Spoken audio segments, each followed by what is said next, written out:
angels at the beach. That's what we're diving into today. Okay. Now, Yeah. I know what you're thinking. Mm-hmm. Is this a news report or a fantasy novel? All right. And trust me, I had the same thought when I first saw this article from Guideposts, Okay. a magazine known for its inspirational stories. Hmm. But here's the thing. Whether or not you believe in angels, Okay. this story of Sally's near-drowning experience Mm-hmm. and the mysterious rescuers who vanished just as quickly as they appeared, Yeah. well, it really makes you think. It does. So let's set the scene. Okay. Picture a perfect beach day. All right. The sun is shining, the water is sparkling, Yeah. and Sally is enjoying a relaxing afternoon Yeah. after a picnic lunch with her friends. Right. They were out for a swim. Mm-hmm. She decides to just float for a bit, Yeah. soak up the sun. Yeah. You know, classic beach vibes. Sounds idyllic until it's anything but. Exactly. Yeah. And that's where things take a turn. Okay. Sally describes the water as being like glass 1 minute, and the next, she's being pulled away from the shore, caught in a rip current. Wow.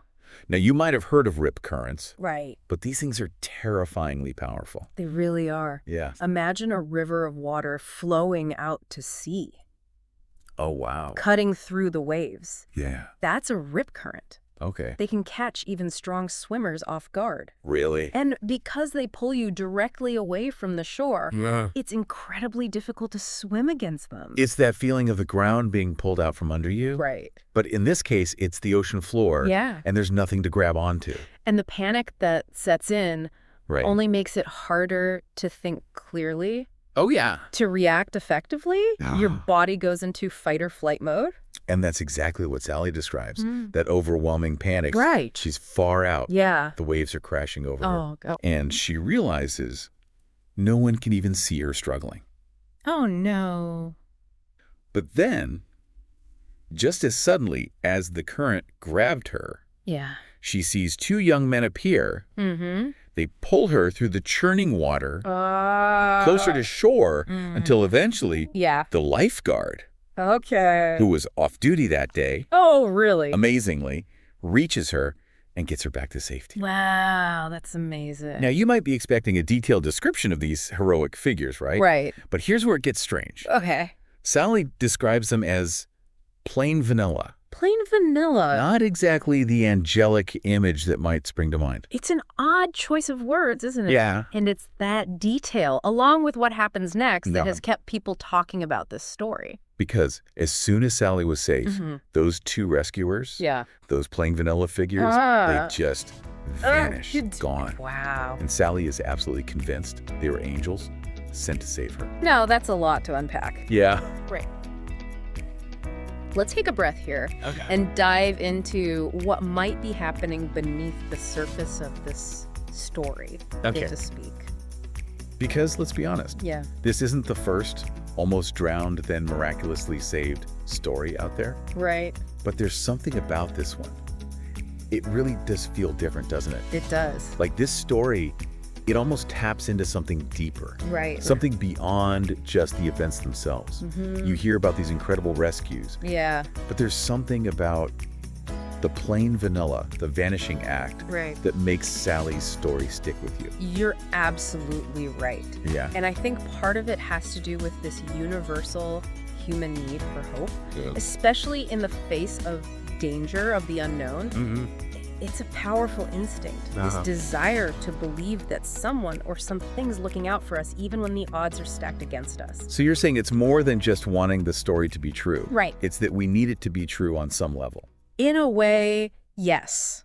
Wow. Think about it. Throughout history, across cultures, you see these stories, these myths and beliefs about guardian angels, Yeah. protective spirits, benevolent forces watching over us. Right. Like we want to believe it. It's a comforting thought, Yeah. especially when faced with the vastness, Right. the unpredictability of life, and the very real danger that Sally found herself in. And let's not forget, she Right. was literally struggling for her life. Exactly. We can't underestimate the impact of that kind of experience. Oh, absolutely. Way it can shift your perspective, make Yeah. you question everything you thought you knew. Absolutely. Right. When you're in a life or death situation, your brain goes into overdrive, your senses are heightened, you're flooded with adrenaline. Oh, yeah? And in those moments of extreme stress, your perception of reality can actually be altered. So you're saying that what Sally perceived, those plain vanilla rescuers vanishing into thin air,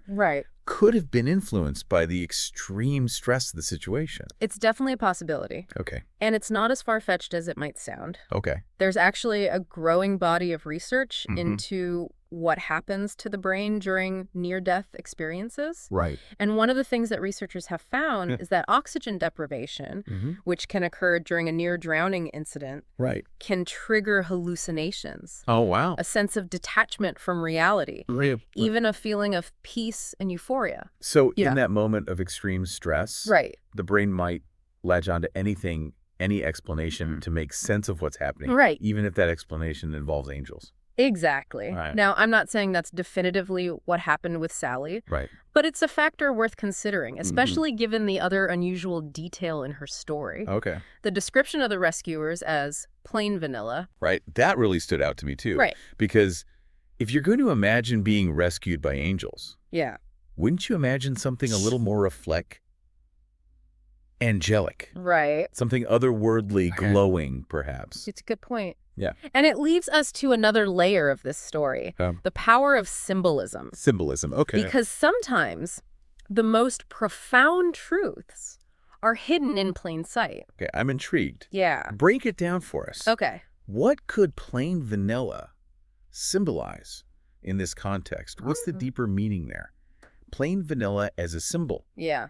It's an interesting way to think about it. It is. Because, like you were saying, maybe we have this idea, this very specific image of what an angel should be. And so we miss the everyday miracles. Exactly. The everyday heroes. That's a really insightful observation. Yeah. It really gets to the heart of what makes the story so compelling. What if true heroism, true angelic intervention often comes disguised as something ordinary? Okay, yeah. What if the angels among us aren't beings of light with feathery wings, but rather everyday people who step up in extraordinary ways when they're needed most? It reminds me of that saying, don't look for a hero, be one. Exactly. Like maybe we're all capable of being those plain vanilla angels. Precisely. And maybe that's why this story resonates so deeply. It holds up a mirror to our own lives. It makes us ask ourselves, have we ever been the plain vanilla rescuer for someone?